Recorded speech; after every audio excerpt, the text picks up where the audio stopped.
start of the Wyfold Challenge Cup, Calgary Rowing Club of Canada versus Tyne Amateur Rowing Club of England on the right of your screen.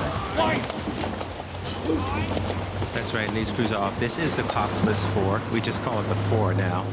So in this race, you'll see there's no one steering the boat. There's the stroke seat, that is the one towards the stern of the boat, who has a toe that actually directs the boat. So if they need to make any adjustments, he'll adjust his foot to sort of point the boat in the direction that the boat needs to go. Right now, you can see it looks as though these boats are off to a great start. Yeah, we normally get some good races here in the Wyfold Challenge Cup. It's the Club Men's Club Open 4s, so they're steering exactly as the Zakil was saying with their foot, and that is no small feat here when one side of the course is wooden booms. So keeping it tight. Tyne have got the slip here on Calgary.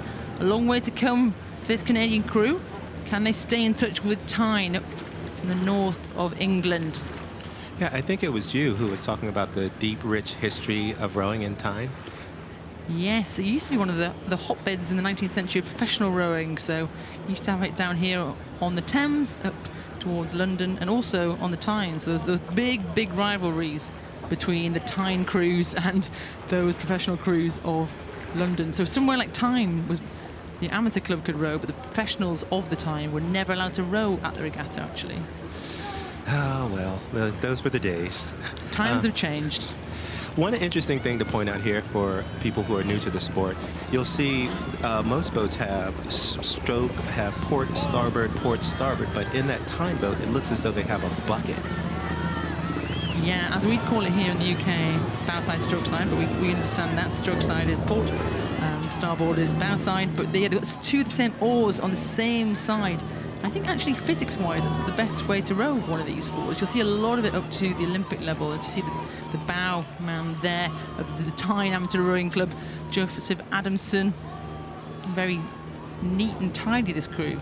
Yeah, they're rowing really well, and you know, it's interesting. This is deceiving. You can see the wake from the chase launch, but the rest of the water is actually really calm. So the water that they're rowing into right now is pretty nice, pretty calm. And as they come into the Stewart's closure, it looks as though Tyne has a nice low rhythm, and it looks as though Calgary is still trying to make a charge here. Yeah, great rowing here from Calgary. It's really hard to be behind by about a length. A little look around before we saw that shot there at the bow man, Archer.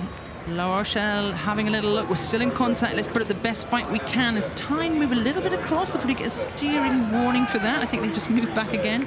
But Calgary putting up a great fight to stay in contact here. Yeah, and you know, when you've only got a few strokes left, you can put it all out there. Tyne is holding on, but it still looks as though Calgary is still trying. They brought up the rhythm again, brought up the rating again, and they're really pushing through that line. The experienced Calgary crew there, so they'll be disappointed to be turned over, but they've been outmatched today by this really experienced Tyne crew. We've taken the win by just over a length. Great result there in the Wyfold Challenge Cup. That's a win for Tyne A.R.C. over Calgary Rowing Club Canada.